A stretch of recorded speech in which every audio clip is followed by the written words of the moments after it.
So ಹಾಗಾಗಿ ಎಲ್ಲೋ ಒಂದು ಕಡೆ ಆ ಶಾಸಕರ ಮಾತಿಗೆ ಕೂಡ ಗೌರವ ಸಿಕ್ಕಲಿಲ್ಲ. ಮತ್ತು ನಮ್ಮ ರಾಜು ಕಾಗೆ ಅವರು ವಿಧಾನಸಭೆಯಲ್ಲಿ ಅನುಚಿತ ಮಂಡನೆ ಮಾಡಿದರು. ಅವರು ಸಭೆ ಕರೆಸಬೇಕು ಅಂತ ಕೂಡ ಕೇಳಿದರು, ಆದರೂ ಕೂಡ ಅವರು ಸಭೆ ಕರೆಸಲಿಲ್ಲ. ಏನಾಗುತ್ತೆ, ಇವತ್ತು ಒಬ್ಬ ಶಾಸಕರಾಗಿದೆ, ರಾಜು ಕಾಗೆಯವರಾಗಿದೆ, 16 ಮಂದಿಗೆ ಆಗಿದೆ. ಯಾರು ಅದೇನೋ ಒಂಥರ ಭಯ ಪಟ್ಕೊಂಡು ಮುಂದೆ ಬರ್ತಾ ಇಲ್ಲ. ಯಾಕೆಂದರೆ ಪರ್ಸ್ನಲ್ಲಾಗಿ ಅವ್ರು ಗುರಿ ಇಡ್ತಾರೆ, ಆ ಕ್ಷೇತ್ರಕ್ಕೆ ತೊಂದರೆ ಕೊಡ್ತಾರೆ ಅಂತೇಳಿ ಭಾಳ ಜನ ಕೂಡ ಬರ್ತಾ ಇಲ್ಲ. ಅದನ್ನು ನಮಗೆಲ್ಲ ಅದೆಲ್ಲ ಏನಿಲ್ಲ, ಅವ್ರು ಏನು ಬೇಕಾದ್ರೂ ಮಾಡಲಿ ಅಂತ ಹೇಳಿ ಸತ್ಯವನ್ನು ಮಾತಾಡ್ತಾರೆ. ಜನರ ನಾಡಿ ಬಿಡ್ತ ಏನಿದೆ, ಈ ರಾಜ್ಯದಲ್ಲಿರ್ತಕ್ಕಂಥ ಅನೇಕ KS ಅಧಿಕಾರಿಗಳು, ಅಸಿಸ್ಟೆಂಟ್ ಕಮಿಷನರ್ಗಳಾಗ್ಬೋದು, ತಹಸೀಲ್ದಾರ್ಗಳಾಗ್ಬೋದು, ಗ್ರಾಮ ಲೆಕ್ಕಾಧಿಕಾರಿಗಳು, ಕಚೇರಿ ಸಿಬ್ಬಂದಿ ಅವರಲ್ಲಿ ಮನಸ್ಸಾಳದ ಮಾತುಗಳು ಏನಿದೆ ಅದನ್ನು ನಾವಿಲ್ಲಿ ಹೇಳಿದ್ದೀವಿ. ಹೊರತುಪಡಿಸಿದರೆ ಇನ್ಯಾವುದೇ ಕಾರಣ ಕೂಡ ನಮಗೆ ಸ್ವಾರ್ಥ ಏನಿಲ್ಲ.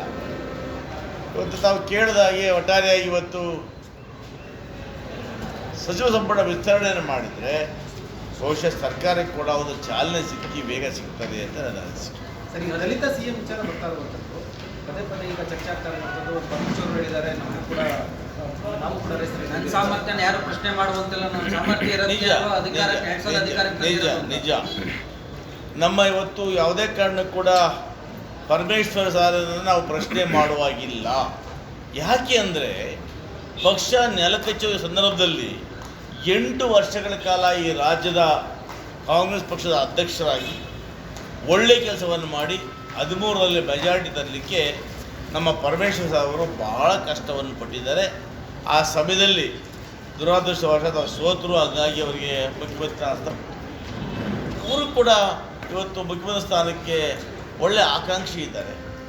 ಒಂದು ವೇಳೆ ಇವತ್ತು ನಾವು ಇತಿಹಾಸ ತಗೊಂಡಾಗ 130 ವರ್ಷಗಳಲ್ಲಿ ದಲಿತರು, ಅಲ್ಪಸಂಖ್ಯಾತರು, ವಿಶೇಷವಾಗಿ ಏನು ನಾವೀಗ OBC ಅಂತ ಹೇಳ್ತೀವಿ, ಈ ಸಮುದಾಯ ನಾವು ಕಾಂಗ್ರೆಸ್ಸನ್ನೇ ಬೆಂಬಲಿಸ್ತಾ ಬಂದಿದ್ದೇವೆ.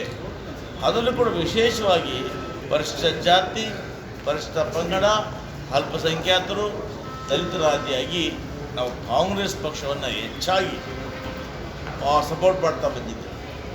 ಇಂಥ ಸಂದರ್ಭದಲ್ಲಿ ಮತ ಹಾಕ್ತಕ್ಕಂಥವ್ರು ನಾವು ನಮಗೆ ಅಧಿಕಾರ ಬೇಡವಾ ಅಂತ ಕೇಳ್ತಕ್ಕಂಥದ್ದು ನಮ್ಮ ಧರ್ಮ ಕೂಡ. ಹಾಗಾಗಿ ಪರಮೇಶ್ವರನಾಗಲಿ, ಮಲ್ಲಿಕಾರ್ಜುನ ಖರ್ಗೆ ಸಾಹೇಬರನ್ನಾಗಲಿ, ಯಾರನ್ನೇ ಸತೀಶ್ ಜಾರಕಿಹೊಳಿ ಅವ್ರನ್ನಾಗಲಿ, ಯಾರನ್ನೇ ಆಗಲಿ ಕೂಡ ಸಂದರ್ಭ ಬಂದಾಗ ದಲಿತ ಮುಖ್ಯಮಂತ್ರಿ ಮಾಡಬೇಕು ಅಂತೇಳಿ ನಾನು ಕೂಡ ಒತ್ತಾಯವನ್ನು ಮಾಡ್ತೀನಿ. ಸಹಜವಾಗಿ ಕೂಡ ನಮ್ಮ ಬೇಡಿಕೆ ಇಡ್ತೀವಿ. ನಾವು ಸಿದ್ದರಾಮಣ್ಣವ್ರು ಮುಂದುವರೆದ್ರೆ ನಮ್ದು ಏನೂ ಅಭ್ಯಂತರ ಇಲ್ಲ. ಸಿದ್ದರಾಮಣ್ಣವರು 5 ವರ್ಷದ ಕಾಲ ಮುಂದುವರೆದರೆ ನಮ್ದು ಯಾವುದೇ ಅಭ್ಯಂತರ ಇಲ್ಲ. ಒಂದು ವೇಳೆ ಹೈಕಮಾಂಡ್ ಬೇರೆಯವ್ರಿಗೆ ಅವಕಾಶ ಕೊಡಬೇಕು ಅಂದಾಗ ನಾವು ಕೂಡ ಇಷ್ಟು ವರ್ಷಗಳ ಕಾಲ ದಲಿತರು ತ್ಯಾಗ ಮಾಡಿದ್ದೇವೆ, ಈ ಪಕ್ಷಕ್ಕೆ ಉಳಿದಿದ್ದೇವೆ, ಅದಕ್ಕೋಸ್ಕರ ದಲಿತರಿಗೆ ಅವಕಾಶ ಕೊಡಿ ಅಂತೇಳಿ ನಾವು ಕೂಡ ನಮ್ಮ ವಾದವನ್ನು ಮಂಡಿಸ್ತೇವೆ. ಒಂದು ವೇಳೆ ಸಿದ್ದರಾಮಯ್ಯ ಬದಲಾವಣೆ ಮಾಡಿ ಬೇರೆಯವರು ನೀವು ಹೇಳಿದ ಪ್ರಕಾರ ದಲಿತರಿಗೆ ಕೊಡಬೇಕು, ಕೊಡಲಿಲ್ಲ ಅಂತ ಬೇರೆಯವ್ರು ಕೊಟ್ಟರೆ ಭಾಳ ಡ್ಯಾಮೇಜ್ ಆಗುತ್ತೆ ಸರ್ ಪಕ್ಷಕ್ಕೆ. ಪಕ್ಷಕ್ಕೆ ಡ್ಯಾಮೇಜ್ ಅನ್ನೋದಕ್ಕಿಂತ ಹೈಕಮಾಂಡ್ ಒಳ್ಳೆ ತೀರ್ಮಾನ ತಗೊಳುತ್ತೆ ಅಂತ ನನ್ನ ಅಭಿಪ್ರಾಯ.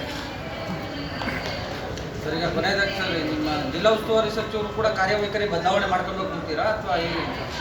ಜಿಲ್ಲಾ ಉಸ್ತುವಾರಿ ಕಾರ್ಯವೈಖರಿ ಬದಲಾವಣೆ ಆಗಿದೆ, ಚೆನ್ನಾಗಿದ್ದಾರೆ. ನಮ್ಮ ಜಿಲ್ಲಾ ಉಸ್ತುವಾರಿ ಸಚಿವ BS ಸುರೇಶ್ ಅವರು ಇದು ಒಳ್ಳೆಯ ಕೆಲಸ ಮಾಡ್ತಾ ಇದ್ದಾರೆ. ಎಲ್ಲರಿಗೂ ಕೂಡ ಸ್ಪಂದಿಸಿ ಒಂದು ತಗೊಂಡೋಗೋದ ಕೆಲಸ ಮಾಡ್ತಾ ಇದ್ದಾರೆ. ಈಗ ಜಿಲ್ಲೆಯ ಎಲ್ಲ ಶಾಸಕರು ವಿಶ್ವಾಸ ತಗೊಂಡು ಕೆಲಸ ಮಾಡ್ತಾ ಇದ್ದಾರೆ. ಹಾಗಾಗಿ ಅವ್ರ ಬಗ್ಗೆ ನಮಗೆ ತಗೊಳ್ತಾ ಇದೆ. ಓಕೆ.